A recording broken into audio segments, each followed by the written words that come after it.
Kaixo Kordobako lagunak eta kaixo Gerorako Euskal Etxeko kideak. Zorionak bihotz-bihotzez zuen 10. urteurrenean. Un 9 de septiembre del año 2010 se creaba la Asociación Cultural Vasca de Córdoba, Gerora, con el objetivo principal de cubrir la necesidad de un marco adecuado para la constitución de unos espacios en favor de la cultura vasca y sobre todo del euskera. 10 años después, estáis ahí trabajando día a día y cumpliendo fielmente esos objetivos fundacionales. Desde aquí, desde Euskadi, zorionak bihotzez en este 10º aniversario. Eskerrik asko eta zaindu zaitezte mesedez.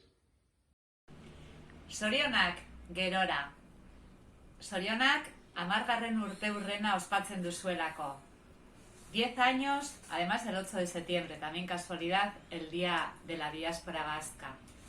10 años y ya un centro consolidado en Córdoba y en toda la Argentina, con actividades y puntos fuertes importantes, además del grupo de danzaris, de la gastronomía que estos días no podéis llevar a cabo, pero sí habéis llevado a cabo, y me han encantado, por cierto, vuestra musicalización de las poesías de euskera, y me han dicho que el curso de sonidos de Euskal Herria ha estado muy bien. Como veis, os seguimos siguiendo y, bueno, como decía, vuestros puntos fuertes para mí son eso, el euskera y la música.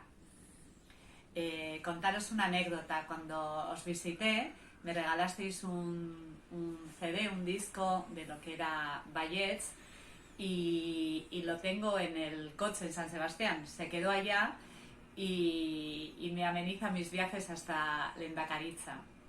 Un día que le llevaba a otro delegado, íbamos a comer en una pausa del trabajo, y no se podía creer que esa música estuviese hecha en Argentina y en Córdoba.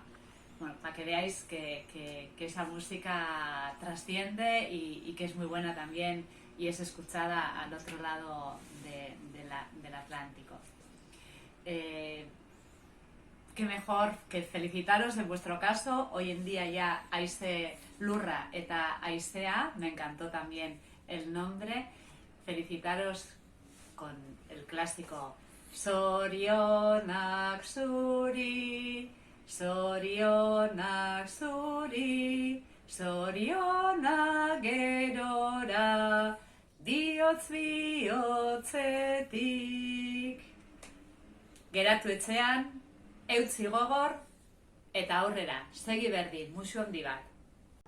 Egunon, buenos días. En nombre del Consejo Directivo de la FEBA, de la Federación de Entidades Vasco-Argentinas, queríamos mandarles un fraternal abrazo a todas y a todos los integrantes de Gerora, Asociación Cultural Vasca, deseándoles muchos más años de trabajo compartido.